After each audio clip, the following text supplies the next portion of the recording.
Acne scar से अगर आप बहुत तंग हैं तो आजकल के ज़माने में आपको एस्थेटिक्स का जो दौर है इसमें उसको ठीक करना बड़ा आसान है। एक्ने जिस दिन से शुरू हो पहले तो उसी दिन से उसको ठीक करने की कोशिश करनी चाहिए, और अगर आपने वो टाइम गुजार दिया और फेस पे स्कारिंग हो गई है तो फिर भी उसको ठीक किया जा सकता है।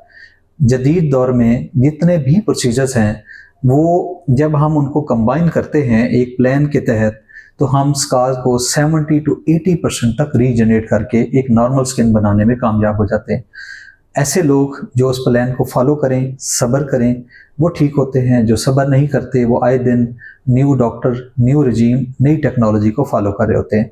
अगर आपको भी एक्ने स्कार्स हैं तो आप क्या करें, डॉक्टर का एक जो प्लान है उसको सब्र के साथ फॉलो करें ताकि आपकी स्किन उस हालत में पहुंच जाए कि आप नॉर्मली लोगों में बैठें तो लोग आपको ये मशवरा ना दें कि आप फ़लाँ जगह जाएं, आप फ़लाँ जगह जाएं, फ़लाँ जगह जाएं।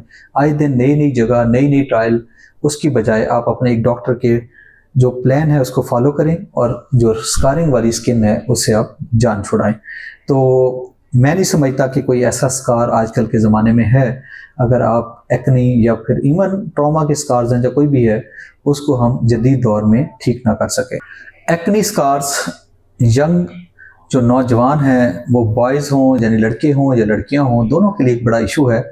और एक्ने स्कार्स के साथ उनकी जो सेल्फ कॉन्फिडेंस है वो भी कम होता है।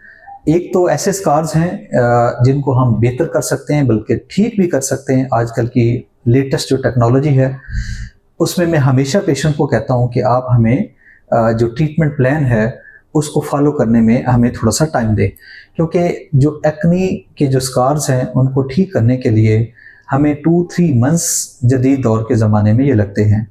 Thank you very much.